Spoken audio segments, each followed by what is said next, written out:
quand la tristesse arrive, je sais tu es là, toujours près de moi. Bon mercredi, bienvenue à votre émission La Victoire de l'amour. J'espère que vous allez bien aujourd'hui, qu'on se prépare à vivre une belle journée. Comme à tous les mercredis, on rejoint quelqu'un qu'on aime beaucoup à La Victoire de l'amour, Geneviève, et l'homélie par le bon père Michel Marie de Paris.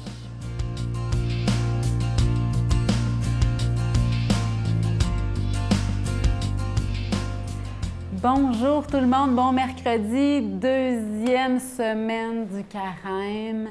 Et moi, c'est toujours un temps que j'aime, le carême. C'est bizarre, mais j'aime ça me convertir.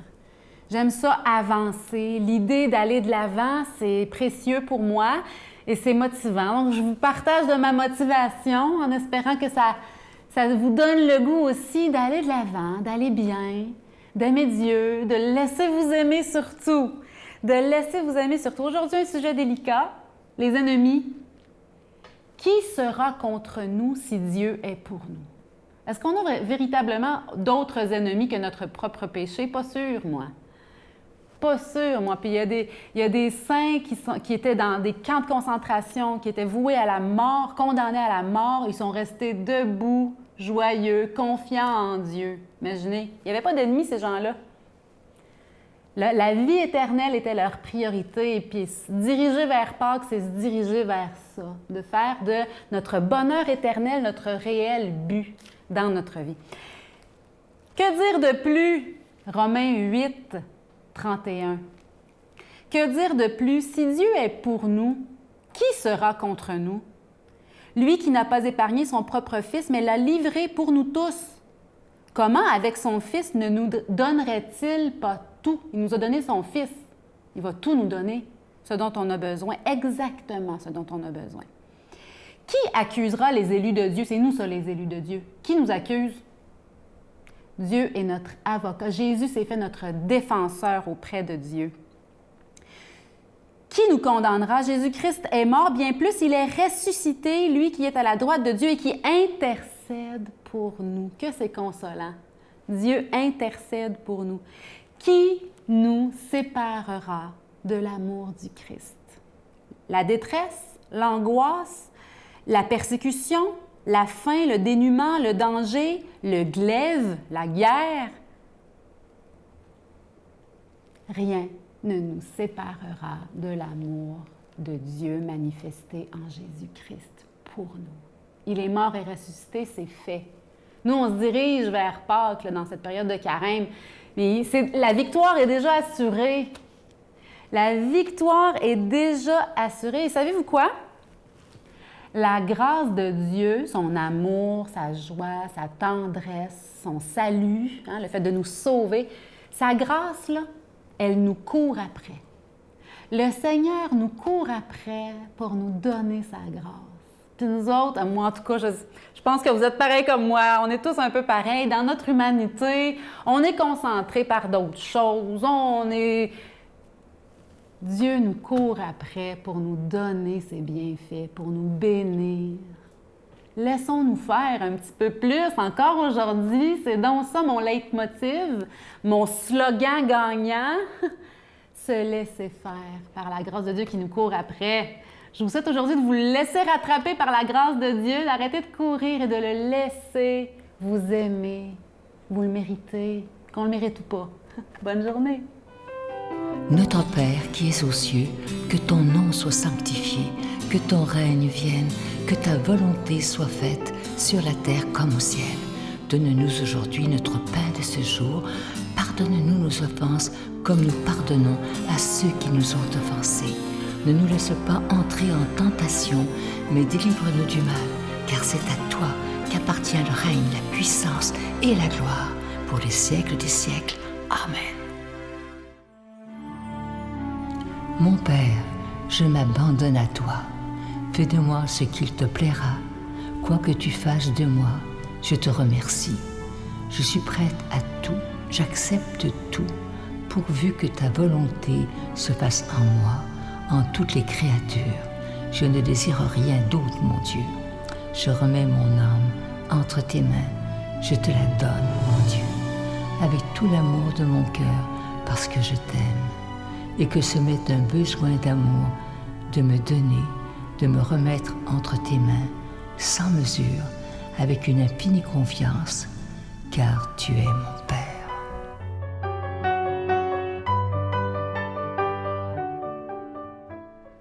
Nous sommes en plein mois de mars, plein mois du Carême 2021. Comme vous le savez, comme on fait à chaque année, pendant le Carême, c'est exceptionnel, il n'y a pas de cadeau du mois. Ce qu'on vous suggère, ce qu'on vous demande, c'est de faire un don, mais sans attendre rien en retour, simplement pour que la parole de Dieu soit annoncée. Et dans les moments qu'on vit depuis longtemps déjà, on a vraiment besoin de cette parole de Dieu, de cette espérance, de cette lumière au bout du tunnel. Et moi, ce que je trouve magnifique, c'est depuis maintenant plus de 26 ans, cette œuvre, elle existe pour donner justement de l'espérance, parce qu'on en a vraiment, vraiment besoin. Alors, je vous remercie de tout cœur de ce que vous ferez, tout à fait gratuitement. Vous savez que Saint Paul dit dans une de ses lettres, Dieu bénit celui qui donne avec joie. C'est très important de donner si ça nous fait plaisir. Il ne faut jamais se sentir obligé. Alors, je vous dis merci de tout cœur de votre don spécial du Carême. Je vous donne l'adresse. La Victoire de l'Amour, case postale 120, succursale Boucherville à Boucherville. Le J4B 5E6, je vous la redonne. La Victoire de l'Amour, case postale 120, succursale Boucherville à Boucherville. Le J4B 5E6, également par téléphone du lundi au vendredi par carte de crédit de 8h30 à 16h30 dans le 514-523-4433, 523-4433 ou sans frais le 1-888-811-9291, 1-888-811-9291 et aussi sur notre site Internet, le www.lavictoiredelamour.org. Alors, merci de tout cœur, comme je vous disais tantôt, de ce que vous ferez pour la Victoire de l'amour. Merci de donner des mains à la Providence et merci de votre don tout à fait spécial du Carême 2021.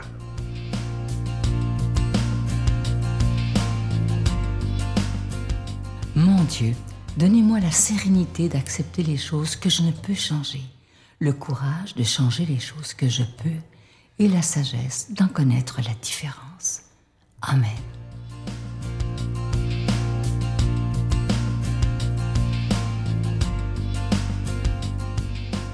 Mais quel bonheur que de vous retrouver.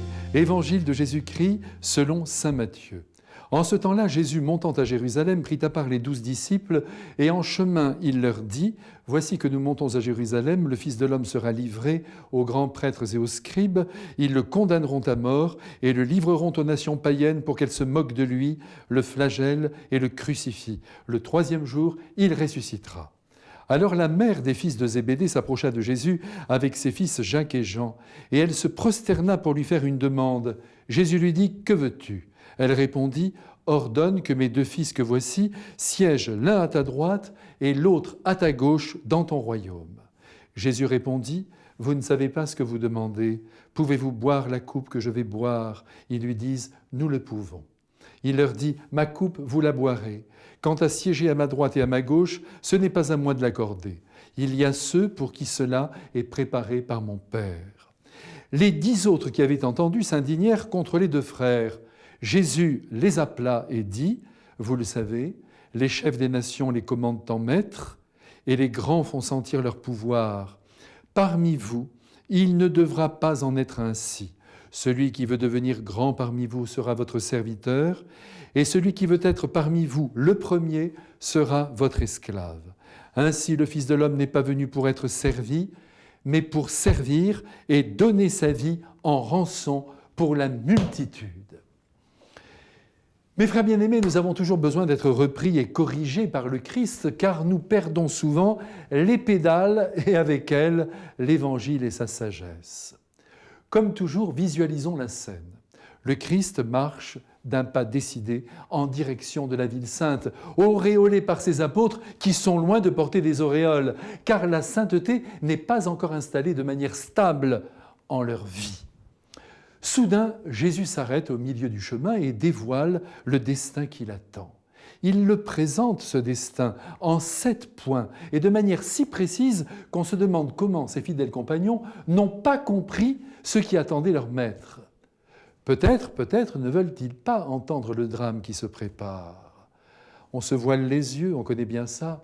On recule devant l'obstacle. On ne veut pas voir l'innommable et le déstabilisant.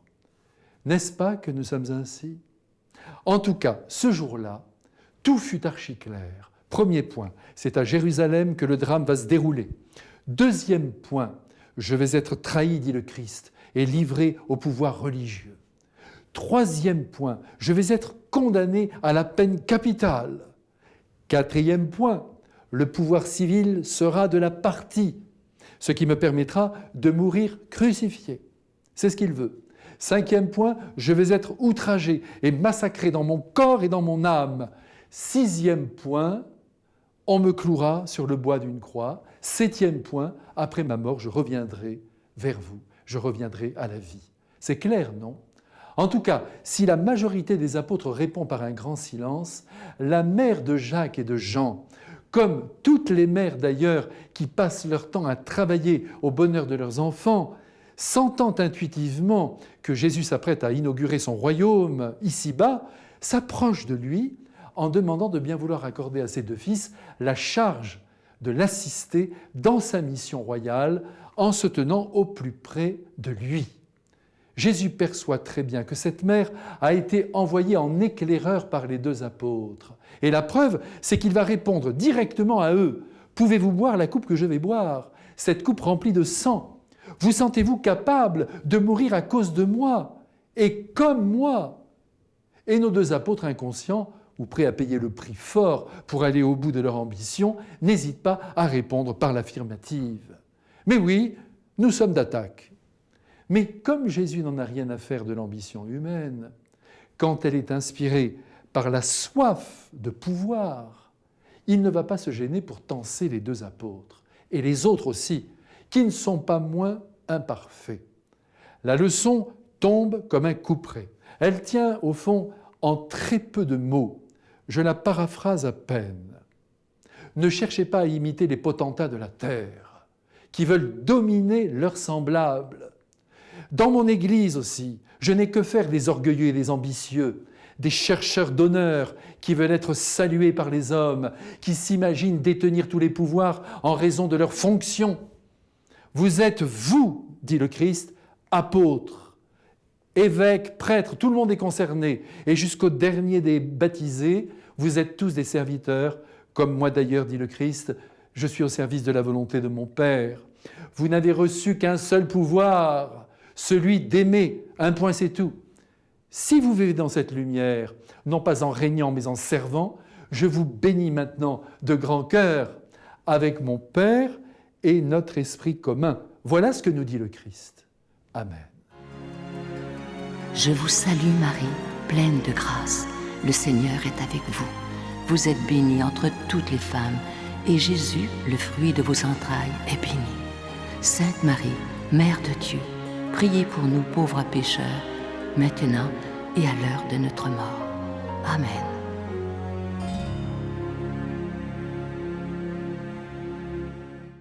En terminant, je veux vous remercier de ce que vous ferez pour la victoire de l'amour en ce carême 2021. Vous le savez, il n'y a pas de cadeau du mois. Le plus beau cadeau qu'on peut vous offrir, c'est de vous offrir des émissions 7 jours par semaine depuis plus de 26 ans maintenant. Alors merci de tout cœur d'être des protecteurs de la foi et merci aussi de ne pas seulement être des spectateurs, mais des collaborateurs à la victoire de l'amour, parce qu'ensemble, on peut changer tellement de choses. Il y a tellement de gens qui ont découvert Dieu grâce à la victoire de l'amour. Et moi, je peux vous dire une chose, et j'en ai la certitude, parce que j'ai des preuves de ça, des suicides ont été évités. Merci de tout mon cœur. À demain. Et même quand ça ne va pas, tu réussis à garder la gratitude. Absolument. Oui, parce que lorsqu'on fait des... Ça a toujours été, je me suis toujours considéré quelqu'un de privilégié. Je considère que toute ma vie, ça a été une série de bénédictions consécutives. Lorsque je regarde et je dirais, avec du recul, le portrait de ma vie a été rempli de bénédictions. Et c'est pas la maladie qui change ça.